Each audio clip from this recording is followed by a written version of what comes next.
Bon, bonjour Gaël. Bonjour. Bon, pour ceux qui ne te connaîtraient pas encore, donc je crois qu'il n'y en a pas beaucoup, mais bon, ça peut encore peut-être arriver. Peux-tu te présenter ton nom, ton âge, ton parcours professionnel? Alors, je m'appelle Gaëlle Baumann, je vais avoir 38 ans dans un mois. Et voilà, j'ai commencé le poker quand j'avais 25 ans, il me semble. Euh, Par hasard, totalement par hasard, je faisais une partie entre amis pendant mes études. J'étais partie en Australie pour une Mhm. année. J'étudiais l'anglais à l'époque.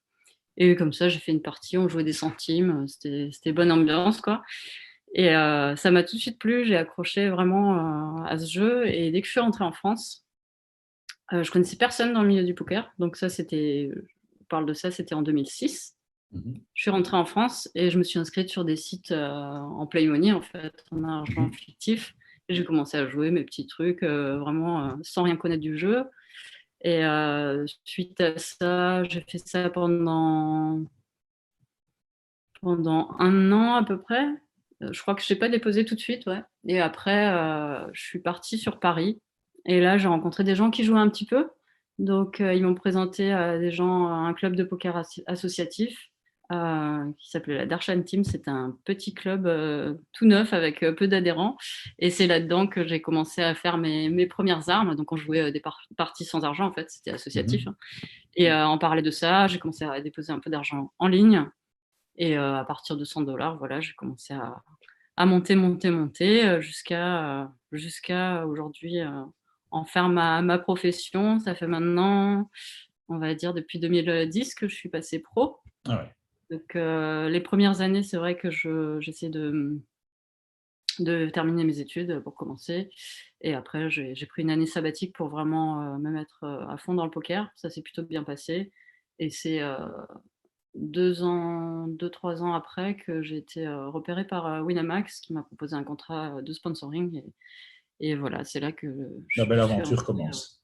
Voilà, mais c'est vrai que j'étais déjà pro depuis 2 ans à jouer online uniquement en cash game. Et justement, et si tu travailles encore ton jeu, tu as pris un coach technique, un coach mental encore à l'heure d'aujourd'hui? Non, j'ai eu pas mal de coaching au début parce que Mhm. je sais pas si tu connais les Limpers, c'était un groupe de Mhm. joueurs français qui jouaient à Ice Tex, qui étaient les meilleurs joueurs de cash game français en fait. Et j'avais gagné un concours où j'avais été coachée par eux. Donc ça a été plus au début de mon parcours, le coaching. Et après voilà, c'était plus moi, travailler de mon côté, faire des reviews, Que tu fais toujours progresser, aujourd'hui? regarder des vidéos. Alors moi aujourd'hui, c'est vrai que je prends moins le temps. Après, on peut toujours travailler son jeu, que ce soit au niveau du mental. Après, c'est toujours bien de regarder ses mains, de réfléchir à des mains, d'en partager Mhm. certaines quand on a des doutes, etc. Après, je suis pas forcément à bosser sur PioSolver ou ces choses-là. Mhm. Je vais plus, parce que je vais pas forcément avoir le temps non plus.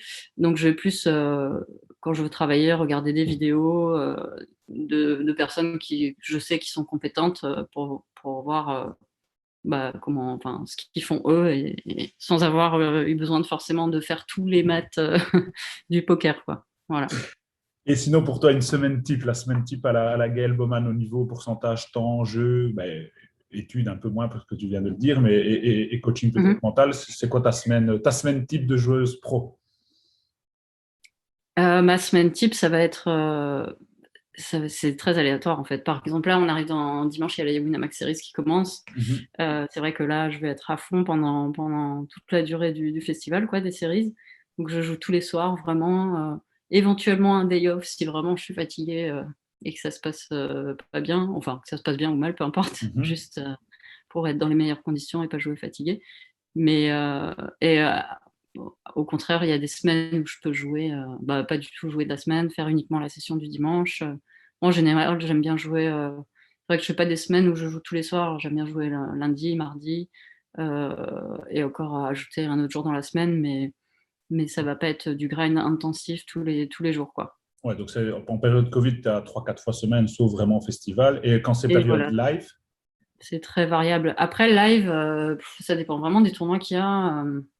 En général, je dirais que je me déplace.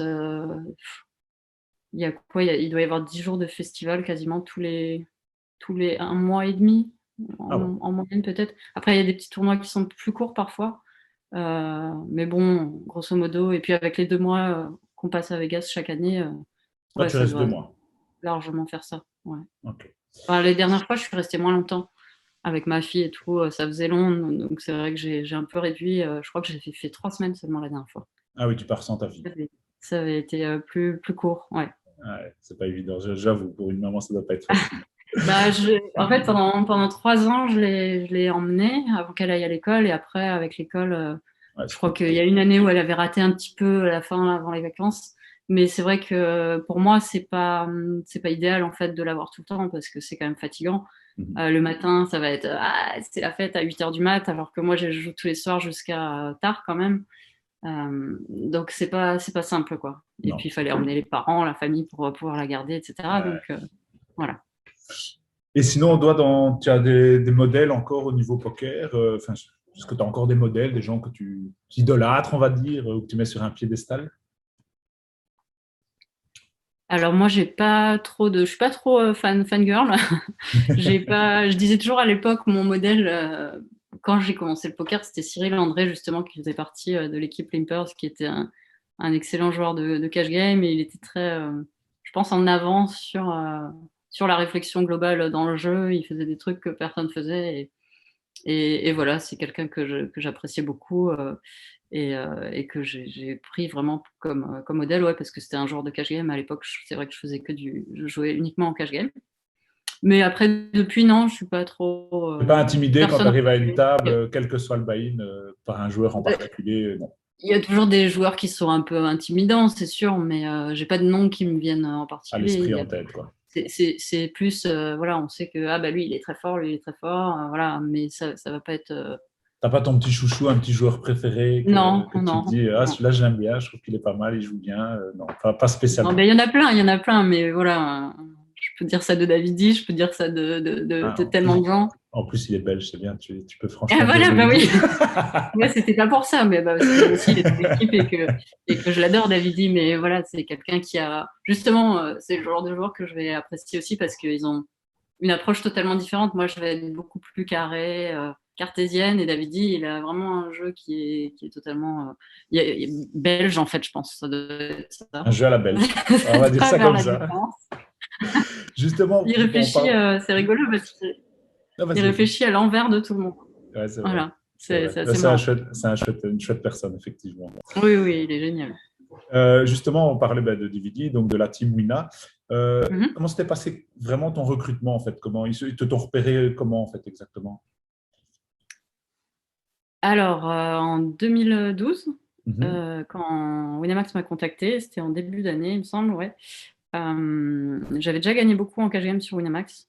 Et c'était suite à ça, juste Ah, c'est parce je que tu jouais étais forte sur Wina, régulièrement quoi. en cash game. Et j'avais gagné ouais, une grosse somme déjà pour l'époque. Enfin, c'était 50 000 euros, juste en grindant. Et donc, ils m'ont contacté en me demandant si un contrat m'intéressait. Donc j'ai dû, voilà, ils m'ont demandé de faire certaines choses, un blog, Mhm. une vidéo de coaching, etc., pour voir si le profil correspondait. Et puis ils m'ont proposé mon contrat pour la première année, qui ensuite a été renouvelé bah, depuis 2012 maintenant. Ouais, ça fait un bail. Et Ça justement, commence dans à les faire, joueurs ouais. de la team Wina, c'est de qui dont tu es le plus proche? Franchement, on est vraiment proches, quoi. Enfin, c'est pas pour, Mhm. je fais pas semblant. C'est vrai il y a une vraie cohésion. C'est un groupe, ça fonctionne vraiment bien. Alors, il a évolué au fil des années. Il y a plein de gens qui sont partis, de nouveaux qui sont arrivés. Mais c'est vrai que là, on a un groupe qui marche vraiment bien. Tout le monde s'entend. Après, je dirais que je discute plus en ce moment avec Romain Lewis. Ah ouais. On se parle beaucoup, voilà, on s'appelle, tout ça. Et si Mais tu dois, vraiment, je m'entends et, très si bien avec lui. et si tu devais stacker un joueur sur le plus gros tournoi au monde, dans la team Wina, tu t'envoies qui? Si je devais stacker un joueur sur Ouais, le plus la gros, team bah, Wina. Allez, celui que ça tu s'est un trouves peu le plus fait en fait fort. déjà. À l'époque, quand Davidi et Sylvain avaient joué le One Drop, Mhm. bah, j'avais stacké les deux, donc voilà.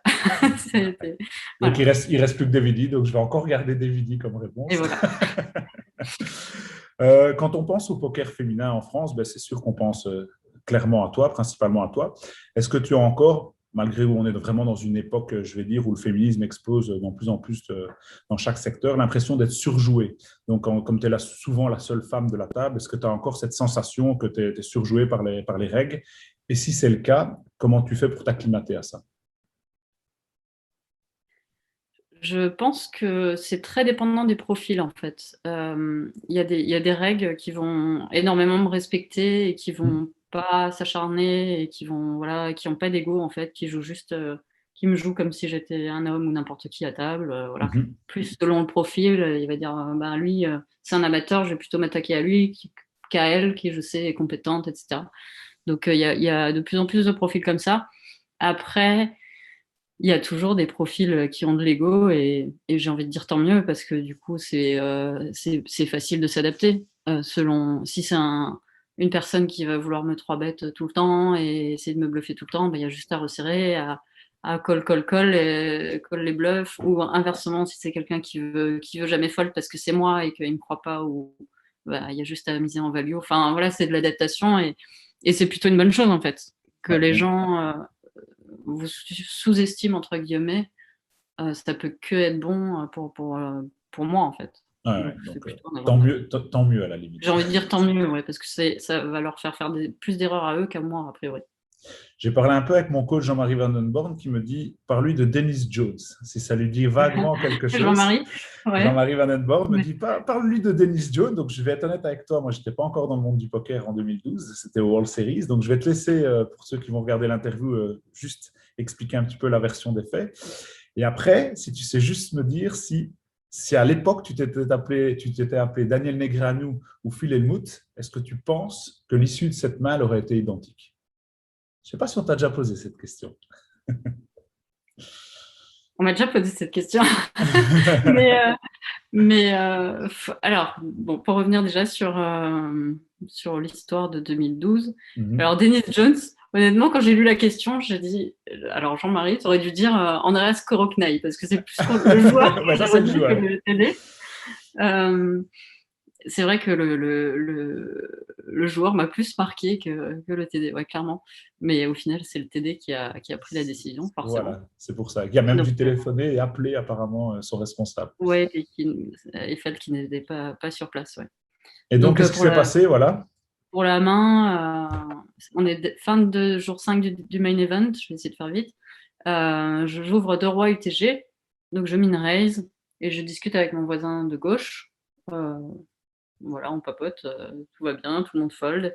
Et en fait, le bouton annonce tapis et les joueurs en blind fold. Et en fait, il n'avait pas vu ma relance. Donc il fait tapis pour 40 blindes, il me semble que c'était. Et là, moi, je me retourne et je fais call. Et sauf que là, je vois, c'était comme dans un film, je vois les mains qui partent dans le muck, sa main, c'est deux cartes qui partent dans le muck et qui tombent dans le muck. Et moi, en fait, je dis call juste après, puisque je discutais et le temps que je me retourne, j'ai pas du tout vu la sur la table. Bon, c'est pas moi qui fais Bon. l'erreur, hein, j'ai le droit de Non, non, discuter oui. avec mon voisin. Euh, et là, le tournoi s'arrête, je dis call, je garde ma main cachée, ok, le TD vient. Gros brouhaha dans la salle, qu'est-ce qui se passe? Il a dit tapis, il a foldé ses cartes, maintenant elle dit colle. Je pense que sur le moment, j'ai pas montré ma main, enfin on m'a dit de garder ma main cachée. Et c'est vrai que je pense que plein de gens aussi se sont dit oui, elle dit colle parce qu'il a jeté ses cartes dans le mug, sauf que moi j'avais deux rois en main. Donc, euh, donc là je suis dégoûtée, quoi. J'attends de voir ce qui se passe. Je me dis c'est pas possible qu'il me donne pas son tapis ou qu'il dise pas. Et du coup, le TD vient demander à l'oreille du joueur, vous aviez quoi? D'abord il dit deux valets, après il dit j'avais As 10, après il sait plus. Enfin bon, il comprend que ça c'est pas bon pour lui, quoi, et qu'il sait plus quoi dire. En plus, il parlait très mal anglais, ce joueur-là, qui est hongrois. Et voilà, donc le tournoi s'arrête pendant à peu près une demi-heure. Et finalement, le TD prend la décision de me donner le montant de ma relance initiale, c'est-à-dire 60 000. Il me semble que les blindes, c'était 15-30, donc 60 000, et que le joueur conserve le reste de son tapis. Donc, ce qui n'est pas forcément évident. Alors après, cette main a été beaucoup discutée suite à ça, enfin, au sommet des TD qui a lieu chaque année, il me semble, Mhm. ou tous les 2 ans, je ne sais plus. Et ils en ont parlé pendant des heures, je crois. Euh, et c'est pas si loin au final du ruling qui est maintenant devenu Appliqué. officiel. En fait, ça aurait été de pas de faire tapis, mais de l'obliger à faire une mini relance, donc un mini 3 bêtes. Et moi, je Mhm. récupère. Donc en gros, j'aurais dû récupérer 120 000 au lieu de 60 000. Après, encore une fois, c'est très dépendant du casino, de l'endroit où ça se passe, du contexte, de si on voit vraiment que c'est une faute Mhm. involontaire, quoi. J'ai envie de dire que c'est pas euh, que c'est pas, comment on dit, que c'est pas fait exprès, Intentionnel, quoi. quoi. Ouais, c'était Ouais, pas je trouve plus le intentionnel, quoi. mot. Donc, tu Mais penses que Daniel et Phil auraient eu la même issue, alors? ben, ben, justement, Phil Hellmuth, je l'avais croisé ensuite. Il m'a dit, oh là là, ou je crois que c'était lui, ouais. Il m'a dit, c'est pas possible. Moi, j'aurais retourné la table. Ah oui, J'aurais tout mis tous les jetons par terre. Donc, je sais pas. Franchement, c'est difficile de savoir, quoi. J'en ai aucune idée. bah, Mais c'est vrai que ça ça m'a t'a, beaucoup affecté pour et ça a la hypothéqué fin la du table tournoi. finale, quoi. Ouais. Et voilà, et c'est vrai que le lendemain, du coup, ça m'a empêché de dormir carrément. Enfin, on est jour 5 du main event, il y a une Ouais. pression incroyable. Et là, je me dis, qu'est-ce qui vient de m'arriver, quoi? Je comprends pas, en fait. Et j'ai super mal dormi. Le lendemain, ça s'est pas bien passé parce que je suis fatiguée, parce que, enfin, ça a des implications, en fait, Ouais. comme ça. Et surtout, c'est le joueur qui finit par m'éliminer 10e, quoi. Donc, c'est ce joueur-là. C'est C'est horrible. c'est Franchement, assez fou. c'est pas beau. Ouais. Merci.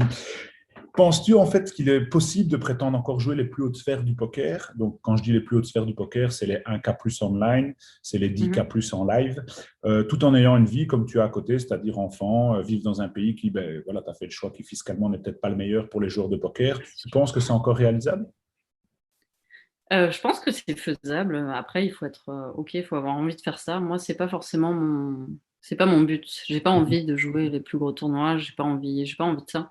Moi, ça me convient très bien ce que je joue, de m'arrêter aux EPT, je joue des 1K, 2K online, c'est très bien.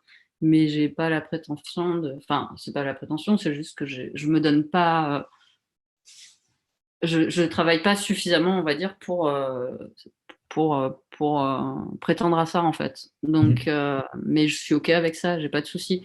Par contre, est-ce que c'est possible? Oui, je pense que c'est possible. Quelqu'un qui aurait vraiment envie de ça, et ça demande évidemment plus d'organisation, mais je vois pas en quoi ce serait impossible de faire ça. D'ailleurs, enfin, il y a des femmes qui sont peut-être plus en cash game, qui sont, j'ai envie de dire des anciennes, mais qui ont des enfants, et des Américaines, quoi, qui jouent depuis des années et des années, et qui ont une vie de famille et qui jouent les plus hautes limites en cash game en live. Et voilà, quoi. Donc, je vois pas pourquoi ce serait pas possible en tournoi non plus. C'est juste qu'il faut vraiment le vouloir, il faut être à fond, faut être speed, il faut organiser son temps de façon adéquate et ben, pour pouvoir tout caser. Alors forcément, c'est plus dur, mais c'est pas impossible. Et un petit mot sinon sur la fiscalité dans le monde du poker, parce qu'on sait que c'est très compliqué pour le moment. Ton avis, tes solutions, ben, et les conseils pour des jeunes joueurs qui veulent devenir pro, justement, qu'est-ce que tu leur conseillerais, vraiment avec le point de vue fiscal? Pour la fiscalité, j'ai envie de dire, moi j'ai fait le choix de rentrer en France parce que j'ai ma famille qui est là. Voilà, ça se paye cher, mais c'est un confort de vie aussi qui me convient. Après, voilà, il faut faire des choix. Est-ce que on joue que pour l'argent, ou est-ce qu'on joue pour avoir la vie qu'on a envie d'avoir, quitte à gagner un petit peu moins? Bah, moi, c'est plutôt ça mon choix.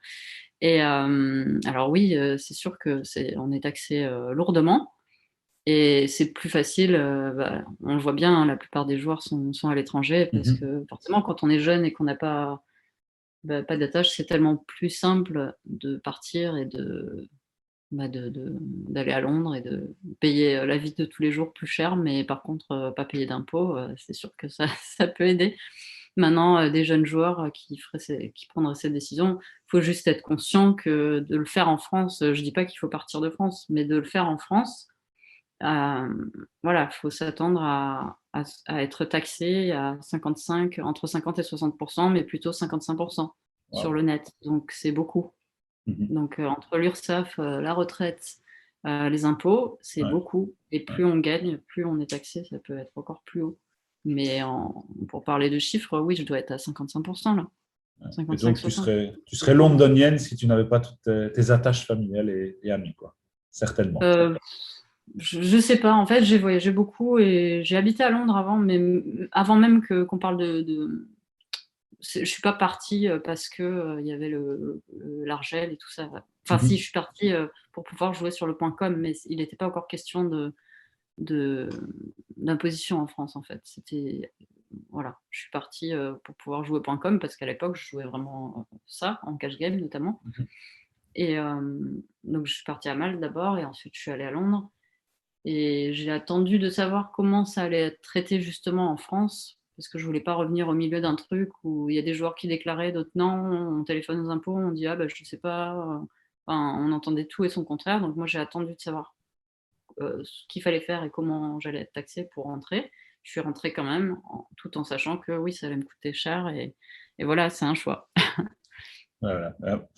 C'est ton choix, effectivement, mais c'est bien. C'est privilégier aussi la vie de famille à la vie professionnelle qu'est le poker. Tu as bien raison. En tout cas, je partage ça tout à fait je partage tout à fait ton avis. Et mais justement, ton avis aussi sur cette nouvelle société qu'on a créée, qui est la société Poker One, qui est une team belge qui est reconnue maintenant officiellement au niveau du GPI et d'Enmob. Je voulais un peu ton avis, même si je ne sais pas si tu connais, ou, voilà, ou Eh certains ben, je membres. connaissais pas, j'ai vu passer des choses, mais c'est vrai que c'est toujours cool d'avoir des passionnés qui ont envie de faire des choses et ouvrir. Je suis allée voir un petit peu le site du coup et ouais, ça fait plaisir quoi, parce qu'on se dit de plus en plus, on entend ah, le poker, c'est mort, machin. Et bah non, en fait, il y a des gens qui ont envie de faire de belles choses et ça fait plaisir, ouais, c'est agréable. Ben oui, bon, écoute, on va essayer de. On vous prend comme exemple. On en est très très loin, mais en tout cas, vous êtes un bel exemple à suivre avec cette team-là. C'est très chouette en tout cas. Et alors, ben, pour clôturer cette sympa interview, ben, une petite anecdote que peu de gens savent sur toi, ou plutôt répondre à une question qu'on t'a jamais posée. On va faire l'anecdote. On fait l'anecdote. Je sais pas, après, je suis curieuse, j'ai quand même envie de savoir la question, Ah mais non, je serais pas obligée de répondre du coup. c'était justement répondre à une question qu'on t'avait jamais posée, mais moi je Ok. la connais pas cette question. Donc c'est toi-même qui Ah te poses d'accord, la d'accord. question et toi-même qui fais la Euh, réponse. Ah, je croyais qu'il y avait une question, Ah non, il n'y a pas de une question piège. question, C'est ta propre question et ta question propre piège, c'est réponse. ça. Un truc qu'on t'a pas Non, posé et que mais tu dis voilà, moi j'aimerais bien qu'on me pose ce genre de questions. non, non, une anecdote, ouais, une petite anecdote, oui, mais ça m'a bien fait rire à l'époque. À l'époque, quand il y avait le PT Deauville encore, donc ça commence à dater maintenant, ça fait quelques années que malheureusement, il est Il plus là, il n'est plus là. C'était un tournoi qui était assez cool. Tous les Parisiens, je pense beaucoup de Belges aussi, venaient jouer Ouais, ce PT Deauville. Et, euh, Et nous, on avait tous ces whips qu'on appelle whip chez Winamax, les mhm. gens à qui on paye des buy-in de l'EPT pour faire de la promo, quoi. Et il y avait Jean-Louis Aubert, donc du groupe Téléphone, qui était assis à table et du coup, on va manger. Bonjour. Il me dit ah bonjour. Ah Gaël, c'est ça. Je fais oui, oui. Ah bah tiens, il me connaît. C'est cool. Moi, j'adore Téléphone. Et il me dit ah j'ai regardé votre dernière vidéo stratégique. Ouais, ouais, c'était vachement bien. J'ai appris plein de choses et tout. Et moi, je commence à rougir. Je me dis, c'est pas vrai. Il me fait, ah, mais je suis fan, hein, je suis fan. Et là, on se dit, c'est génial, quoi. C'est Ouais. le mec, bah, moi aussi, je suis fan. Je suis super fan. Et en fait, bah, on se rend pas compte parfois, mais voilà, il y a des gens qui sont pas du tout du milieu du poker et qui aiment ça aussi. On le sait pas forcément. Et ouais, je trouvais ça assez cool. C'était assez marrant.